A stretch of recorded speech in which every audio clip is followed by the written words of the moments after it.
Assalamualaikum warahmatullahi wabarakatuh. Baiklah, langsung saja kita saksikan kajian dari Buya Ar-Razi Hasim dan juga Gus Baha mengenai ruginya atau bahayanya belajar tanpa guru. Oleh karena itu, yuk langsung kita saksikan kajiannya bersama-sama. Monggo. Bapak saudara karena Allah, jadi standarnya ahli fikih itu beda lagi. Standarnya ahli hadis beda lagi. Standarnya ahli Quran beda lagi. Standar ahli tasawuf, ahli tarekat yang mereka sebut gurunya dengan mursyid itu standarnya khas. Apa standarnya? Ayyakuna wasilan ilallah. Ilmunya nyampe kepada Allah. Rasa bertuhannya sahih. Bukan rasa-rasa setan ya. Rasanya itu murni. Nah, ini yang kemudian mereka transfer kepada muridnya. Mereka dapat dari gurunya. Gurunya dapat dari gurunya. Bersambunglah rasa itu kepada Rasulullah sallallahu alaihi wasallam. Maka mereka nggak puas. Dihantamlah sanad zikir, yaitu Al-Hasan Al-Basri, imam tabi'in, itu kan berguru ke Sayyidina Ali. Sayyidina Ali ini wafatnya tahun 40 lebih kurang. Mereka berusaha mengatakan bahwa Al-Hasan Al-Basri tidak bertemu Sayyidina Ali. Berarti sanad zikir terputus. Nah, ini cara mereka. Bagaimana kita nanggapinnya? Kita kembali ke ahli hadis saja kalau emang mereka ngeritik hadis. Imam Ibnu Hajar Al-Asqalani yang mensyarah Sahih Bukhari. Jadi Sahih Bukhari itu syarah terbaiknya itu syarah Imam Ibnu Hajar. Diikuti oleh muridnya Imam Sakhawi, lalu muridnya yang kedua Imam Suyuti. Mengisbat, menetapkan bahwa Imam Al-Hasan Al-Basri, Imam Tabi'in, betul-betul bertemu dan berguru kepada Sayyidina Ali. Mereka nggak puas itu. Jadi ingin melemahkan. Habis itu bilang apa? Oh, sanad ente kepada Ali, berarti ente Syiah. Nah, hati-hati. Kita boleh tidak senang kepada Syiah, tapi jangan nggak senang kepada Ali. Ya, bisa bedain? Boleh nggak senang ke Syiah, kritiklah Syiah nggak apa-apa, tapi berani ngeritik Ali. Orang yang disebut Syiah itu pro Ali, anti selain Ali, disebut Rafidah. Rafid itu dia menyerang selain Ali. Sedangkan orang yang mengkritisi Sayyidina Ali disebut dengan Nasibah. Bukan Nusaibah ya, Nusaibah beda lagi. Nasibah, kelompok yang suka mengejek Ahlul Bait, keluarga Nabi sallallahu alaihi wasallam. Di dalam hadis Imam Al-Hakim, Sayyidina Ali datang kepada Nabi sallallahu alaihi wasallam. Lalu bertanya, "Wahai Rasulullah, tunjukkanlah kepadaku aqrabut turuq ila Allah wa ashaluha, jalan pintas menuju Allah yang paling mudah, paling dekat, yang enggak ribet-ribet, enggak perlu pakai suluk 40 hari, kira-kira begitu. Yang bayangin suluk 40 hari udah serem aja nih ya.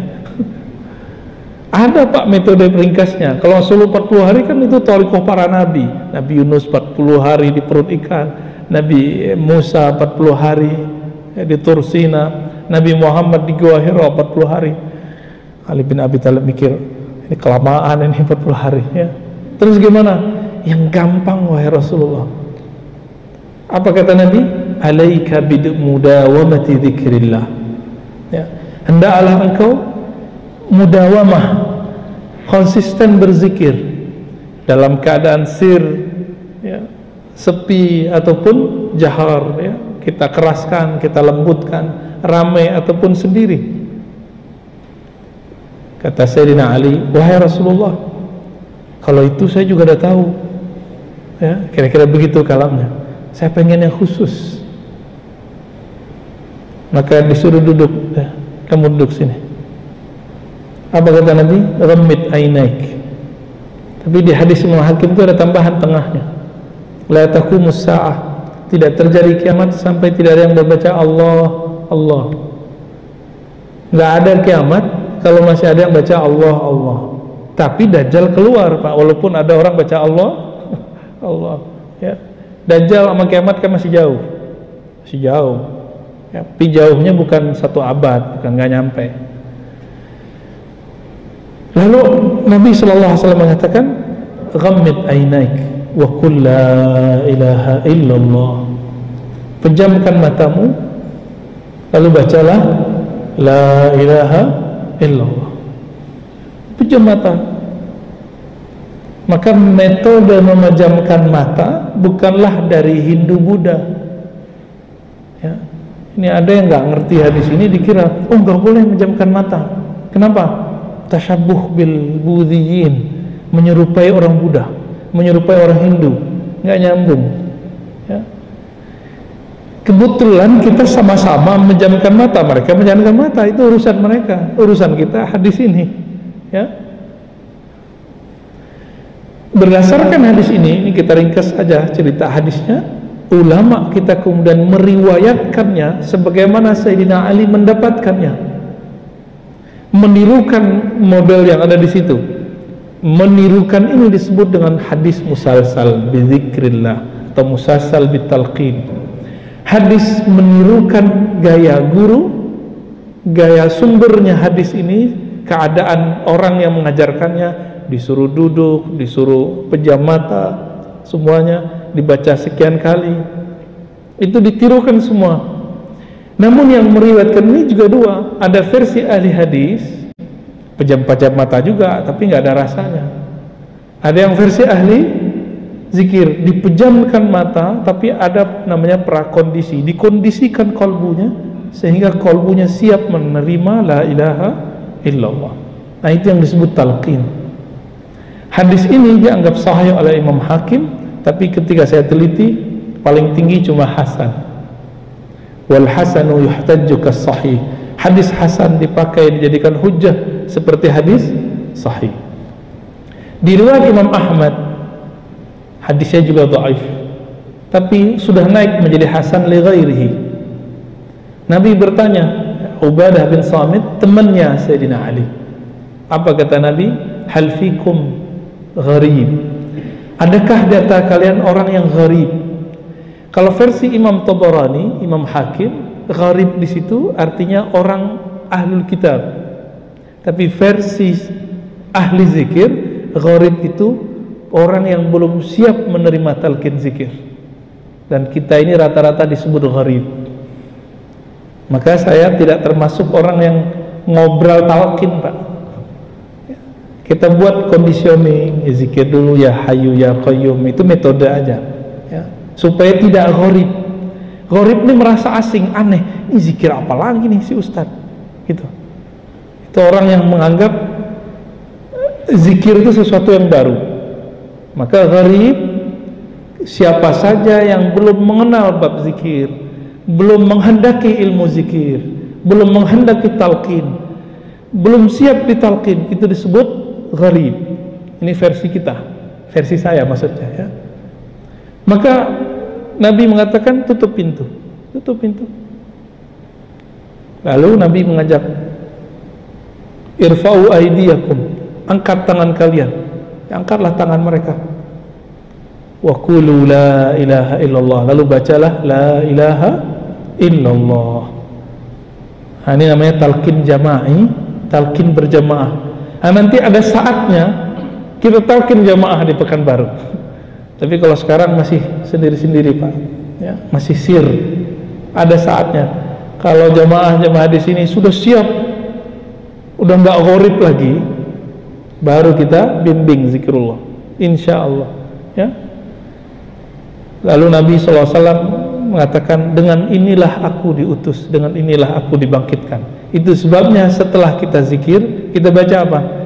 La ilaha illallah Muhammadur Rasulullah. La ilaha illallah. Gimana Ustaz? Mana imam kita tadi?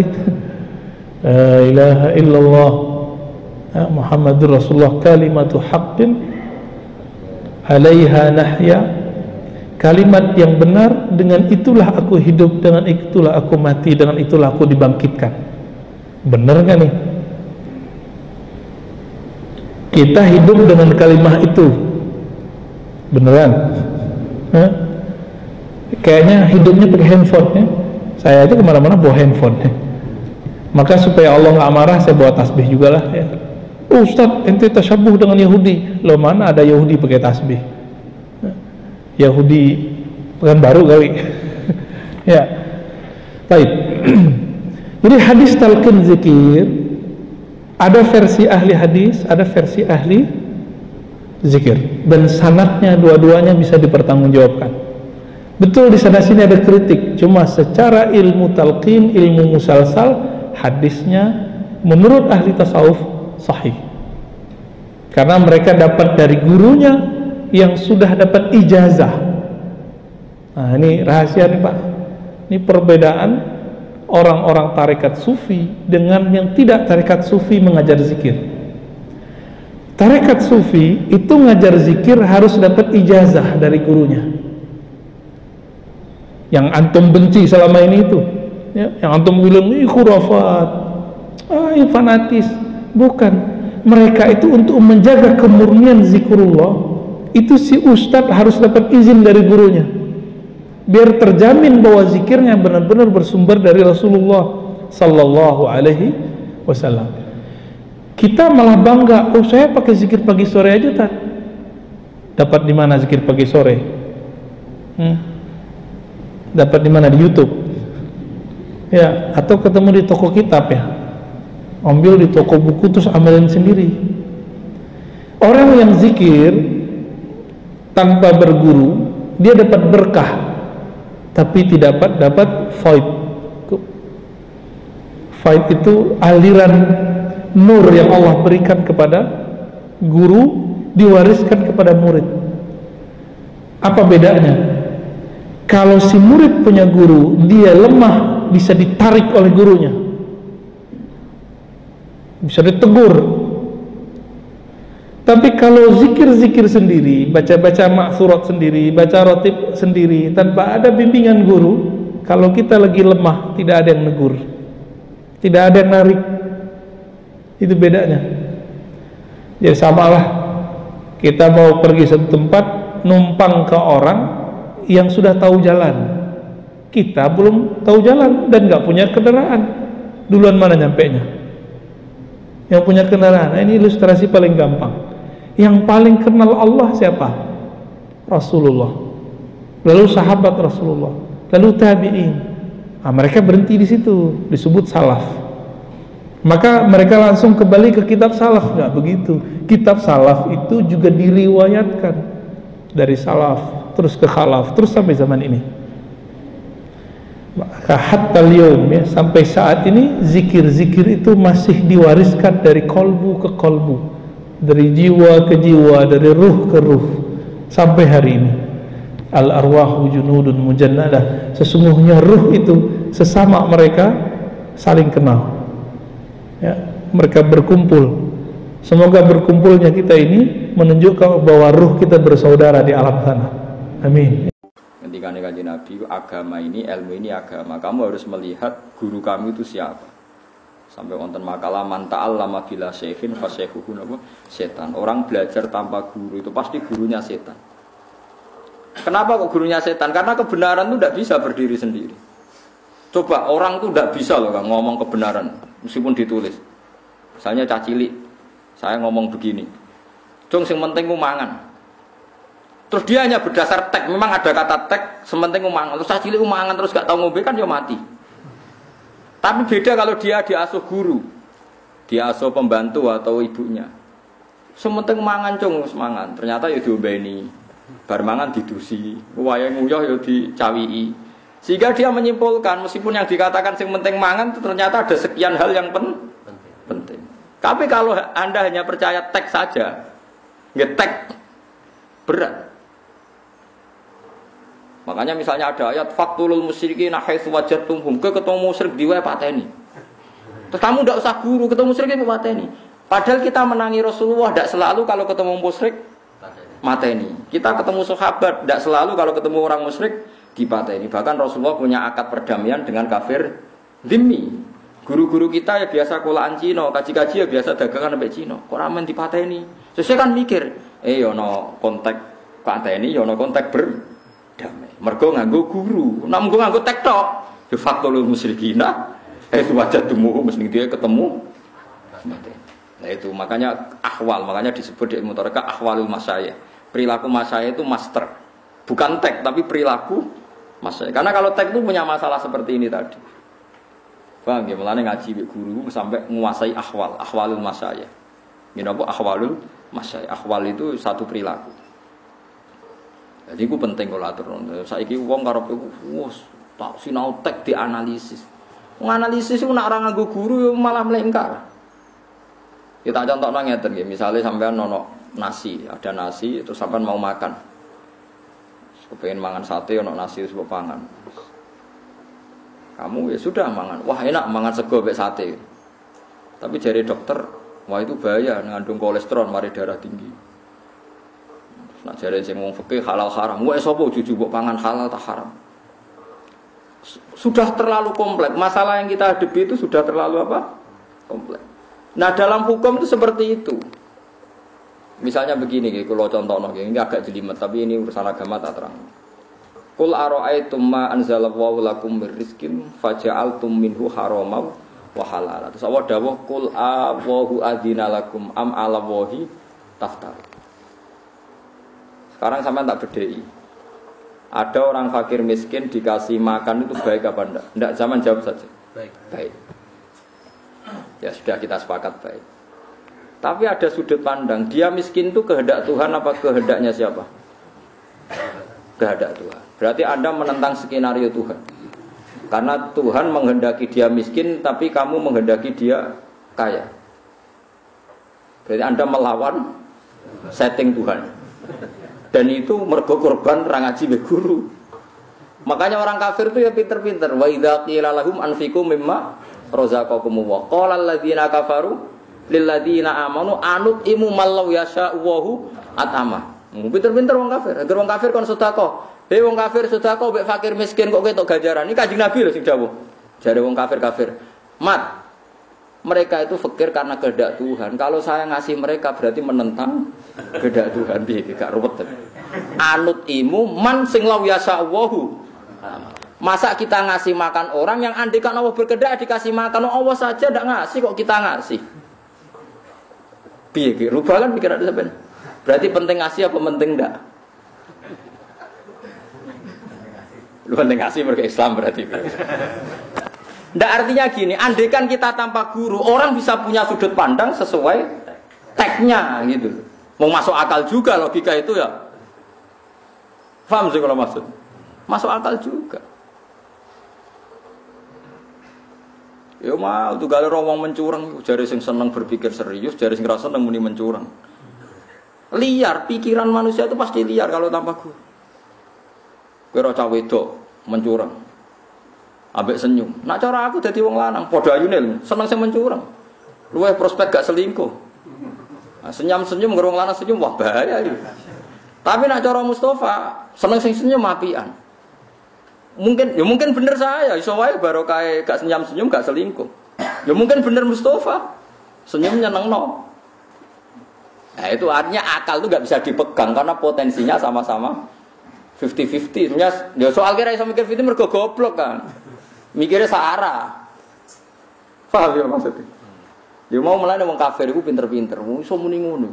Anutimu malau yasha wa ata. Mosok mak wong ditakdir pangeran kafir, pangerane ra minat nyugeno kok kowe ngonceno berarti nentang skenario Tuhan. Jare Kanjeng Nabi dukain antum la fil dasar utek elek. Dadi dijak apik malah pikirane tok didi. Lan Kanjeng Nabi nate debat tuh mangkel tenan, wong kafir kurang ajar. Mat, wedhus nak mati sing mateni sapa ya Allah. Aneh mat, sing dipateni Allah langsung haram, sing liwat tangane manusa disembelih halal. Kudune sing sentuhane Allah langsung sing halal mat. Mergo steril. Piye iki jajan? Lho umpama nganggo akal iku agung yo ruwet kabeh.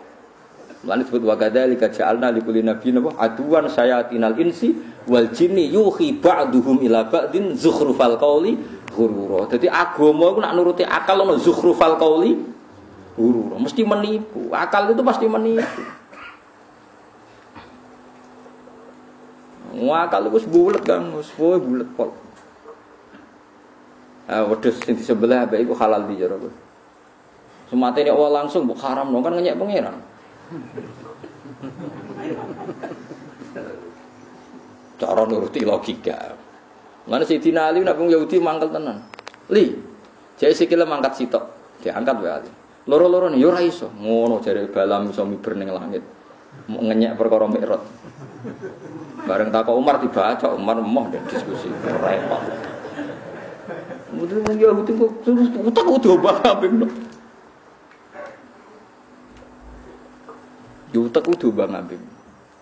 Mulane kabeh nabi butuh fatona. Mergo nak logika iku dipakai nabi harus cukup punya punya kecerdasan. Dan kadang kecerdasan itu butuh ngendikan elek. Cara kowe halal entekno ngono. Batang lho nak cara kowe sing halal ya apa? Entekno. Mulane nak awas duka wis kowe mangan-manganan koyo kethek koyo kewan wis mergo kowe iku lai kakal anami balum napa? Perkarane wis ruwet. Nah bayangno sekarang orang itu belajar agama tanpa guru. Mau percaya napa? Itu tidak ada ahwalul masyayikh, tidak ada ahwalul apa? Masyayikh, tidak bisa. Mergo wong tanpa guru ya lek tenan iki kisah nyata dalam kitab tasawuf. Saya punya kitab namanya Ar-Risalah Al-Qusairiyah. Kitab ini dulu milik buyut saya yang dulu ketika tarekoh dilarang oleh guru-gurunya karena enggak usah tarekoh, yang penting belajar kitab ini. Jadi itu kitab Toriko, Induke Toriko, sini Ar-Risalah Al-Qusairiyah. Makanya banyak kiai jenenge Qusairi karena kitabnya jenenge Ar-Risalah apa? Al-Qusairiyah. Itu Ibrahim bin Adham itu seorang sufi besar. Pernah dengar itu sebenarnya Ibrahim bin Adham. Itu punya murid. Misalnya kok Ruhin murid. Ya pinter muridnya. Muridnya sugih. Sajane ra kaya Ruhin sugih, mergo contone sugih. Sugih kan kedunya. Nak mergawe itu sampai Sam, Azerbaijan sampai Palestina, pokoknya importir. Terus nak SD2 itu dikekno kiai ini di Pak Yai ini ke Arto kangge jenengan mbek santri-santri. Kiai ini seneng mergo di murid pedagang sugih terus sedekah. Gara-gara mari sedekah itu Ruhin sampai sok cerdas. Dia di perjalanan itu ngerti manuk itu sayapnya patah. Sayapnya patah, kakinya patah. Gak iso terbang.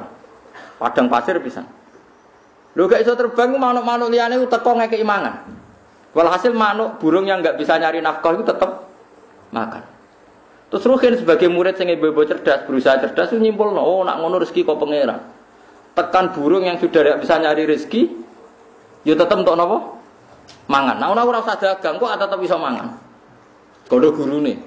Pak Yai saya sudah nyimpulkan dari perjalanan kami bahwa yang enggak bisa kerja pun dapat makan karena saya menyaksikan burung patah dikei mangan ternyata tetap mangan padahal ora iso golek mangan. Mbek gurune guyu-guyu. Geblek kriting geblek misale. Niru kok sing dikei mangan, niru sing ngekei mangan nak kena. Mesti kepengin niru kok sing patah sing dikei mangan. Niru sing ngekei mangan nak yo kena malah apik. Ning dinggon aliyadul ulya khairum aliyadis sufla. Akhire nggih juga guyu.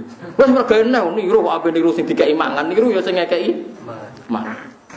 Ini contoh pembanding guru. Sebenarnya kesimpulannya Ruhin tidak goblok-goblok amat, mau rontok goblok. Yaitu nyimpulnya ternyata yang nggak bisa kerja pun bisa dapat rezeki. Tapi gurunya luwih pinter, niru kok sing dikei, niru kok pasen, niru yo sing ngrumat sing ngekei mangan. Wong dawuh Nabi al-yadul ulya khairun min al-yadis sufla. Nggih Gusti kula, nggih guru, kula tak niru sing ngekei mangan terus kerjane nyumbang santri meneh. Nah, jangan-jangan cara pandang kita tentang Islam itu sing separuh keliru ngene iku, mergo tanpa guru. Gak duwe gak duwe pembanding. Menak guru roh, Bang. Kayak kula barang wis pengalaman maca kitab kata di guru kata terus trauma nggih mun kata. Kasus rapati kata. Nah, kadang sampean ora kasus akeh mikir agama lagi. Kok ape mandiri berpikir. Jadi pikiran itu selada pembanding itu ketok. Mulane ana pepatah Arab wa biditihi tatabayyanul asya'u barang nak ben jelas ku nganggo pikiran pembanding. Mulane cara wong arsitektur, cara tukang gambar iku nak ape memperjelas putih kudu gawe garis hitam. Nggih nak ape memperjelas putih kudu gawe garis napa? Hitam. Imam Syafi'i tahu dadi korban pikirane. Jadi Imam Syafi'i tahu fatwa ngeten iki guyonane ulama. Niki masyhur, semua ahli fikih itu fatwa al-qaulu qaulu sahibil yad, yang bisa dipercaya itu yang pegang barang. Jadi al-qaulu qaulu sahibil yad, ai al-qaulu al-musaddaq, yang bisa dibenarkan dalam fikih itu yang megang barang. Wes. Suatu saat ana canom kurang ajar, tanggane Imam Syafi'i. Cara Imam Syafi'i di barang, cara saiki HP ini dicolong, HP Imam Syafi'i dicolong. Nah, HP ana bukti nomor, gak iso apa-apa sing ra ono. Emas lah misalnya. Imam Syafi'i ra di emas. Nyolong kitab di gopo. Pokoknya barangnya Imam Syafi'i dicolong. Wis HP lah misalnya HP anyar. Aja HP anak HP amo kan dites gampang. Ndi nomere sapa sing nang kono kan HP anyar dicolong. Bareng di pengadilan, ya Aba Abdillah, waqad aftaita anta bi annal qaulal musaddaq qaulu sahibil. Ya, ini di tangan saya, berarti yang punya saya. Imam Syafi'i mulai guyu. Sepiye meneh pancen fatwaku ngono. Hakim yang memenangkan yang tadi. Nah, memang seperti itu. Satu-satunya pemikiran terbesar dalam fikih yang bisa dibenarkan yang pegang barang. Sama-sama tidak ada bukti loh maksudnya. Sehingga dulu itu biasa orang wedok ayu pacaran mbek Ruhin. Terus dirabi ning daerah liang kata ini siapa, ini istri saya. Hakim harus membenarkan karena yang bawa Ruhin. Mulane wong alim ora iso nek ana wong salah selingkuh iki bojoku ya kudu ngantel wong sing gowo. Nah, kenapa pikiran ini dibenarkan? Karena perbandingannya lebih buruk. Karena perbandingannya kan gak mungkin misalnya ono wong nggo bojo ayu digandeng terus sing ra gandeng menunggu niku bojoku tapi kan malah lucu. Paham ya? Ono wong gandeng wong ayu bu. Terus ono wong liya ora gandeng. Nah gandeng kan bukti rukun. Kan ono iku bojoku Pak Hakim kan malah aneh. Wong ndak pegang kok ngaku kan lebih aneh. Paham ya? Ada orang bawa Mercy, bawa Alphard, terus ono wong sing nggawa, itu mobilku dibawa orang itu, kan lebih aneh. Nah, kadang pikiran fikih dibenarkan karena pembandingnya lebih buruk. Makanya al-qaulu qaulu sahibil, ya pokoknya yang pegang barang dianggap yang punya. Karena lebih aneh kalau tidak megang dikatakan. Nah, ngono enak kan, ke Malioboro ngrono wong gawa iku bojoku. Malah aneh kan. Aneh ndi? Lo mendingan sing gandeng meskipun botenan bora kan mendingan relatif. Lah iku jenenge al-qaulu qaulu sahibil. Kecuali ada bayinah, tentu kalau ada bayinah jelas. Ini asumsi awal. Lagi-lagi bayangkan Anda beragama, lagi-lagi Anda bayangkan Anda beragama tanpa pembanding seorang nopo guru, disebut muqabal. Baiklah, terima kasih karena sudah menyaksikan kajian dari Buya Ar-Razi Hasim dan juga Gus Baha mengenai bahayanya belajar tanpa guru. Semoga kita mendapatkan pencerahan dari kajian beliau-beliau tadi. Sekali lagi kami ucapkan terima kasih. Wassalamualaikum warahmatullahi wabarakatuh.